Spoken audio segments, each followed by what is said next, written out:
amma waɗannan malamai na Najeriya macuta waɗanda yake kawai abin da suka ɗauka malanta ita ce kai ka samu kuɗi ka sai shaguna da gidajen haya ka zuba karuwai da 'yan daudu.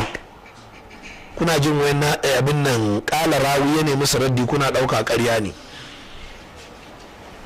Wallahi waɗannan kalmomin da yake faɗi a kansu gaskiya ne kuma suka zama har zuwa malaman zamanin haka suke yanzu.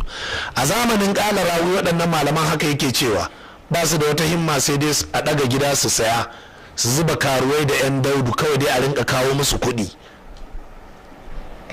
To a wannan lokacin haka yanzu aka samu malami mai cece himma shi ya samu kuɗi an ɗaga gida ya siya kawai shi ke ne ya buɗe shaguna wai ya rinka samun ainihin income. Amma ɗaga addinin ba shi ne ya dame su ba.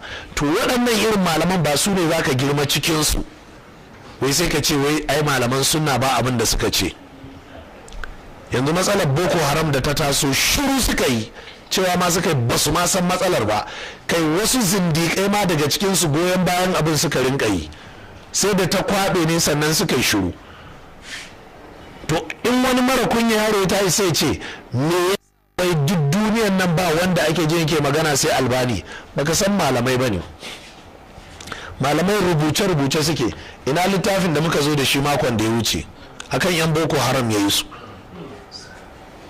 Profesa Khalid Al-Ambari ya rubuta littafai akan 'yan boko haram sun fi guda 30. Gashi ne yana cewa ikra masiraka qabla an tufajjir, kafin ka buga ka karanta inda za ka tafi in ka fasa bom din. Ya kawo hadisan da annabi ke cewa wanda ya kashe kanshi wuta zai tafi shi. Ikra masiraka qabla an tufajjir.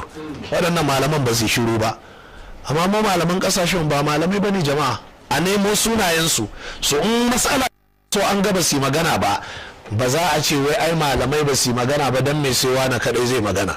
Malaman duniya suna magana jama'a. Yanzu matsalar hatta kai jama'a malamai waɗanda suke na Saudiya da malaman ahli sunna daga Yaman suna fitowa ƙarara suna cewa suna fitowa ƙarara suna faɗi suna raddi ne ga 'yan boko haram na Najeriya.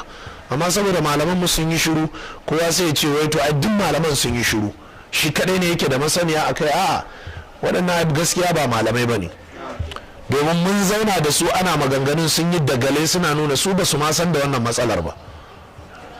Sannan sai da abin da ya taso sannan sai ka ji duk wanda ka ji yana magana sai ka ji ba magana yake ta ilimi ba, ba magana yake ta ilimi ba.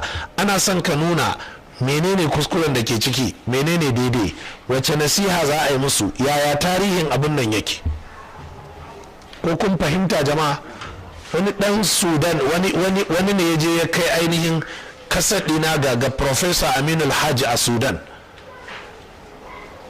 Sanda nake wannan laccar karan bana maganin zoman bana, ina ainihin reference ne, ina yin reference da littafan Aminu Alhaji. Da aka kai kasar din ya yi mamaki, ya ji daɗi.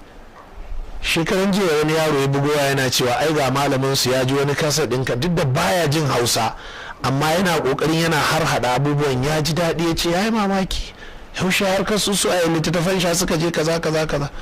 Ko kun fahimta? Abin da muke cewa jama'a shine idan barna ta taso ko kar ku shiru. A za su yi muku barazana za su kashe ku? Za su kashe ku ba ku iya kisa ba? Yan shi'a da suka rinka barazana za su kashe su Rabi Daura a ainihin Kaduna, akwai ran da Rabi Daura ya zo da bindiga, yau jin shekara 20 da wani, ya zo da bindiga ya ce a zo a yi mishi kaza kaza din. Karshe ba su garkaru lokacin suna matasa suka hada kungiya suka ce to shikenan malamai ku ci gaba da karatu, duk wanda ya iskanci mu za mu je muku, za mu je shi. Shikenan a Bauchi jama'a da waɗannan 'yan boko haram suka fara barazana ga malaman ahlus sunna. Me matasan ahlus sunna suka yi? Su ma sai suka kafa kungiya, aka je aka yi malamin su barazana, sai suka dira gidan ɗaya daga cikin su karfe 2 dare suka fito da shi da uban shi suka zane su, suka ce to wannan mun faɗa mun zo mu muku gargaɗi ne, idan wani abu ya samu wani malami a garin nan mun san ku mun san iyayenku. Kun ji a Bauchi sun taɓa wani malami? Takadarci na maganin shi. to amma wai a ce wai malamai irin malaman Najeriya wai sun ja baki sun yi shiru wai suna tsoron yaran nan. Yaushe har suka taso suka iya kafa kungiyar daba, yaya ku ba za ku iya kafa kungiyar daba ku kare addini ba idan su suna iya kare batil ɗinsu? Allah maɗaukakin sarki ya taimaka.